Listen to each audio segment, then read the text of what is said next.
Stephanie White does a interview with a radio down there in Indiana. Pretty good interview. What you are about to hear is the absolute loudest wake-up call in the history of professional women's basketball. And it all centers around a ruthless, behind-the-scenes power grab that nobody saw coming. For months, the narrative surrounding the league was dominated by petty jealousy, bitter rivalries, and an old guard desperately trying to downplay the phenomenon that took over the sports world. But the moment the season ended, the entire script flipped in the blink of an eye. The executives, the veteran coaches, and the media talking heads who spent the summer telling fans to calm down are now the exact same people trampling over each other to cash in on the massive financial tidal wave. And sitting right at the center of this absolute storm is an explosive truth bomb just dropped by none other than Stephen A. Smith. He did not hold back, confirming what die-hard fans have been whispering about for weeks regarding the undeniable hypocrisy infecting the league's upper management. He exposed a staggering reality about Stephanie White, the Indiana Fever front office, and an entire establishment that is completely out of touch with its own audience. The desperation to seize the Caitlin Clark effect has officially spiraled out of control, and the boardroom maneuvers being executed right now are going to leave you absolutely speechless. But to truly understand the sheer magnitude of this hijacking, we have to rewind and look at the blood that was just spilled in the Fever's own locker room. The absolute shockwave that rattled the basketball world started with the sudden and brutally cold ousting of Christy Sides. Imagine taking a franchise that had been wandering in the absolute wilderness for nearly a decade, dragging them through a chaotic, high-pressure season, and successfully leading them back to the playoffs, only to be shown the door before the dust had even settled. For all her early season struggles, Sides had finally started to figure out how to utilize the greatest offensive weapon the college game had ever produced. The team was clicking, the chemistry was building, and the fan base was finally getting a taste of winning basketball after years of absolute misery. During the post-Olympic break, the Fever were playing some of the most electrifying basketball in the entire country, transforming into a legitimate offensive juggernaut that had veteran teams completely terrified. But the front office did not care about progress, and they certainly did not care about loyalty or the immense sweat equity Sides had put into the most highly scrutinized rookie season in sports history. The moment the Fever were eliminated by the Connecticut Sun, the executives realized they were sitting on a billion-dollar gold mine, and they abruptly decided that a blue-collar, grinding coach was simply not flashy enough for the bright lights. They needed a marquee name, someone who could stand at the podium, look like a mastermind, and effortlessly ride the coattails of a generational talent. The firing of Sides was a calculated business decision completely devoid of sentimentality, signaling that the Fever had transcended being a mere basketball team to become a global corporate brand. Yet, what happened next behind closed doors changes the entire story. Almost perfectly synchronized with the bloodletting in Indiana, a highly suspicious departure was unfolding halfway across the country. Stephanie White, a highly respected and wildly successful head coach, suddenly severed ties with the Connecticut Sun, in a move that sent immediate shockwaves through the coaching fraternity. Now, if you look at this purely from a basketball perspective, the decision makes absolutely zero sense. White had built an absolute powerhouse in Connecticut, cultivating a roster filled with hardened veterans, dominant defenders, and players who were entirely bought into her gritty, defensive-minded system. They were perennial championship contenders, agonizingly close to bringing home a title after multiple deep playoff runs. So why on earth would a coach walk away from a beautifully constructed, title-ready machine with elite players like Alyssa Thomas and DeWanna Bonner? The answer is as transparent as it is cynical, and it revolves entirely around the unprecedented spotlight brewing in the Midwest. White saw the exact same thing every opportunistic executive in the league saw.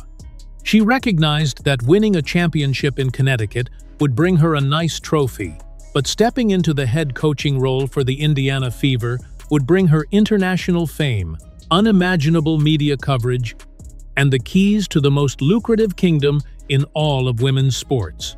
It was the ultimate parachute jump, timed perfectly to avoid the messy growing pains that someone else had already suffered through. The groundwork had already been laid. The brutal rookie initiation had already been endured, and now the table was perfectly set for someone new to swoop in and take all the glory. It was a calculated pivot that rubbed a lot of dedicated basketball purists the wrong way, setting the stage for a massive collision of egos. And just when you thought the dust had settled on this transparent power play, a massive truth bomb was dropped on national television.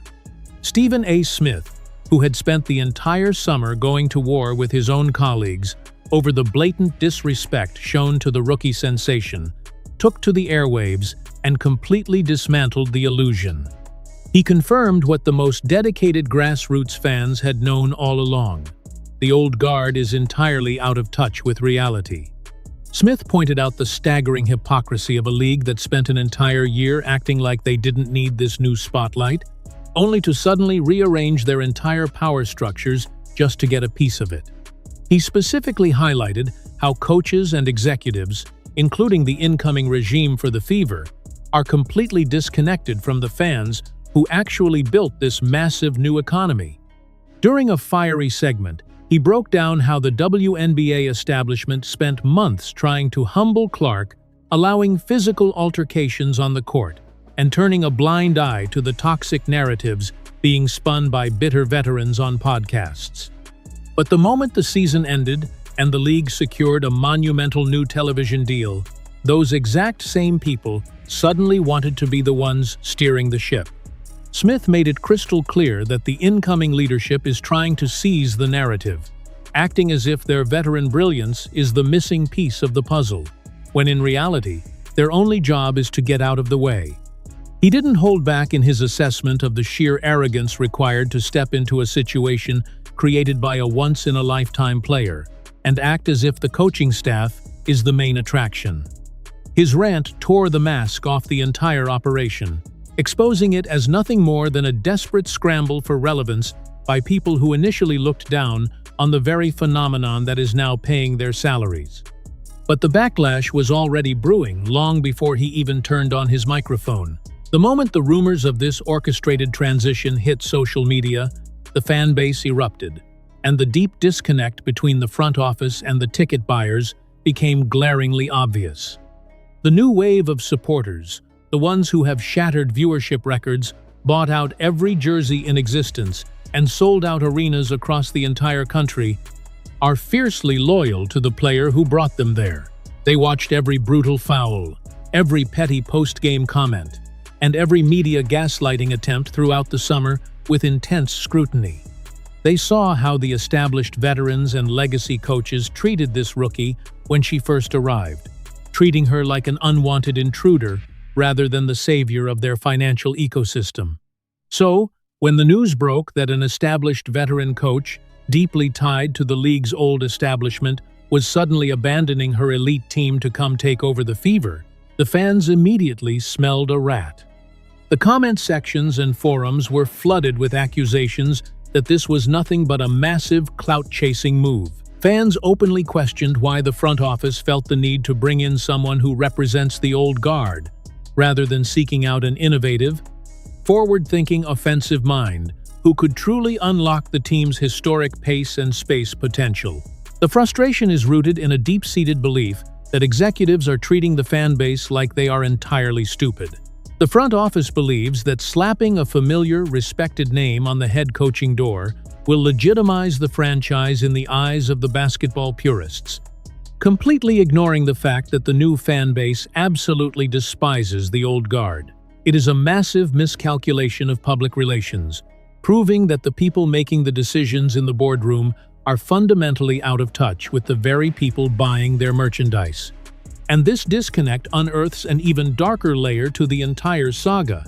This entire coaching carousel is the ultimate confirmation of the jealousy narrative that defined the entire 2024 season, validating every single fan who was called crazy for pointing it out.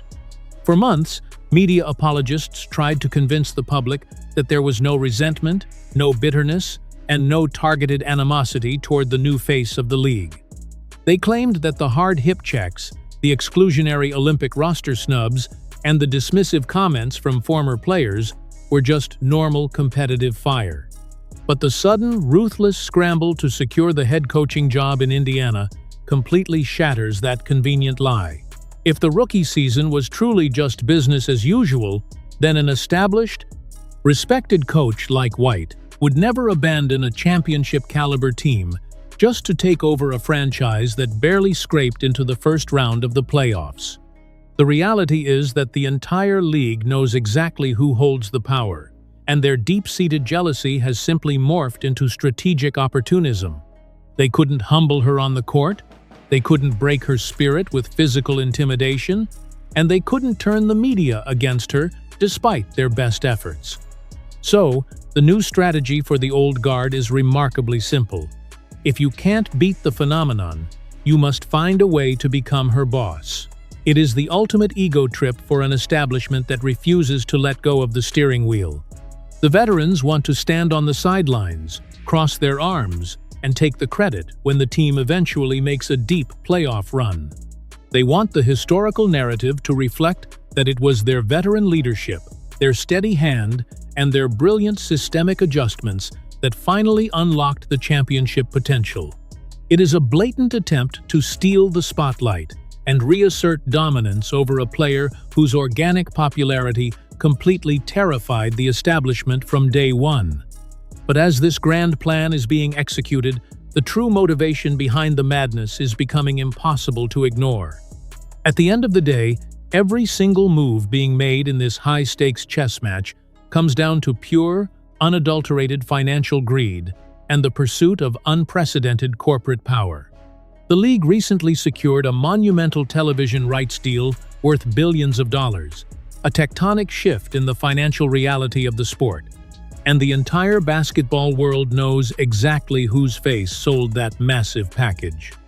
The local broadcast rights, the massive corporate sponsorships, the sold-out season ticket packages, and the endless stream of merchandise sales have created a financial windfall that the Indiana franchise has never seen in its history. For a front office executive or a head coach, attaching yourself to this specific team is no longer just a career move. It is a golden ticket to generational wealth, unmatched leverage, and untouchable job security. The return of Kelly Krauskopf to the Fever's front office as the president of basketball operations and the subsequent aggressive clearing of the coaching staff was a brilliant, albeit completely ruthless, maneuver to control this massive cash flow. The executives realized that if they didn't act fast, the narrative would completely slip out of their hands, and the players would eclipse the organization itself. They are terrified of a scenario where the athletes hold all the leverage, dictating terms and leaving the front office as nothing more than bystanders. By bringing in a heavy-hitting, established head coach, the front office is desperately attempting to build a firewall of authority. They want to ensure that the corporate sponsors and the television networks view the organization as a traditional, well-oiled machine run by respected veterans, rather than a chaotic traveling circus centered entirely around one spectacular player. It is a desperate attempt to corporatize a cultural phenomenon that was entirely organic, and they are clearly willing to burn any bridge and fire any loyal employee to secure the bag. But this high-wire act comes with a massive, looming risk that could blow up in their faces. To truly grasp how precarious this situation is, you have to look at the massive psychological shift happening within the fan base itself. These are not the passive spectators of the past who simply clapped politely at fundamentally sound defensive rotations. This new era of fans operates with a fiercely protective mentality, acting almost like a digital army ready to go to war over any perceived slight against their star. When Stephen A. Smith took to the microphone and accused the establishment of being completely out of touch, he was directly channeling the anger of millions of people who feel like their intelligence is being insulted. The fans see Stephanie White's arrival not as a triumphant homecoming, but as an infiltration by the very establishment that tried to suppress their favorite player. They remember the podcast clips where veteran players scoffed at the idea of a rookie coming in and dominating. They remember the bizarre press conferences where coaches refused to acknowledge the reality of the impact being made on the court. So, when one of the most prominent figures of that exact same coaching fraternity suddenly parachutes into Indianapolis to take over, the immediate reaction is deep suspicion. The fans are terrified that the new coaching staff will attempt to reel in the fast-paced Logo 3 shooting style that made the team so incredibly fun to watch in the second half of the season. They worry that the old-school mentality will prioritize rigid, systemic control over individual brilliance, essentially putting a governor on a sports car just to prove who is driving. This isn't just a baseless fear. It is a direct reaction to the condescending tone the league has directed at these new fans for the past 12 months. And the pressure cooker is only getting hotter as the off-season drags on. The implications of this disconnect extend far beyond just the coaching staff. They strike at the very heart of how the entire franchise is structured moving forward. Consider the contract situation of Kelsey Mitchell, the incredibly talented veteran guard who was an absolute crucial piece of the Fever's late-season surge. The front office now has to navigate complex salary cap dynamics, unrestricted free agency, and roster construction while under the most intense microscope in the history of the sport. The fans want the roster optimized specifically to complement their generational point guard. They want rim-running forwards, knockdown shooters, and players who can catch impossibly fast transition passes without fumbling the ball out of bounds. But the fear is that an old guard coach like White, combined with an old guard executive like Krauskopf, will attempt to build a traditional, grit-and-grind roster that completely ignores the modern pace and space reality. If the front office prioritizes bringing in aging veterans who demand the ball in the half-court, rather than athletic floor spacers who can run the floor, it will be the ultimate proof that Stephen A. Smith was entirely correct. It will prove that the egos in the boardroom are more concerned with doing things the right way, according to the WNBA rulebook, rather than doing things the best way to maximize the generational talent they were gifted. The arrogance required to look at the most explosive offensive engine in the sport and say, "We need to slow this down," is staggering, yet it is exactly what the grassroots supporters are terrified is about to happen. And this fear is perfectly justified when you look at the historical precedent of how established sports leagues react to uncontrollable disruption. Every time a truly disruptive force enters a professional sports league, the immediate reaction of the establishment is to try and box it in. We saw it when the three-point revolution first began, with old-school coaches calling it a gimmick, right up until the moment it rendered their entire defensive philosophies obsolete. What we are witnessing in Indiana right now is the boardroom equivalent of that exact same defensive reflex. The executives and the legacy coaches are trying to put a corporate leash on a phenomenon that is wild, unpredictable, and vastly more popular than the league itself. Stephen A. Smith's explosive commentary was so resonant precisely because he understands the entertainment business better than anyone else in sports media. He recognizes that the fans are not tuning in to see a beautifully executed flex offense. They are tuning in to see magic. They want the deep threes, the flashy assists, and the undeniable swagger that completely breaks the traditional mold. When Smith calls the new regime out of touch, he is warning them that they are playing with fire. If they try to sanitize the product, if they try to make the star conform to their outdated ideas of how a rookie should behave or how an offense should be run, they will alienate the massive audience that just single-handedly saved their league from financial irrelevance. The sheer audacity of the front office to think they can micromanage a cultural movement is breathtaking, and it sets the stage for what will undoubtedly be the most heavily scrutinized training camp in the history of female athletics. And the consequences of failure are absolutely apocalyptic. As the dust finally begins to settle on this unprecedented power play, the Indiana Fever are left standing on incredibly thin ice. They have successfully executed their ruthless boardroom takeover. They have fired the blue-collar coach who took all the bullets and did all the dirty work, and they have successfully cleared the path for the glossy, big-name hire who can stand in front of the cameras and soak up the glory. But in doing so, they have placed a target on their own backs the size of a billboard. Stephen A. Smith's blistering confirmation that these decision-makers are out of touch is not just a daily sports debate hot take, it is a grim, prophetic warning. The fans are watching every single move with intense, unforgiving skepticism. They know exactly why this coaching change happened, they know exactly what the underlying motives are, and they will absolutely not be easily fooled by polished corporate PR speak. If the new regime steps in and tries to force a rigid, old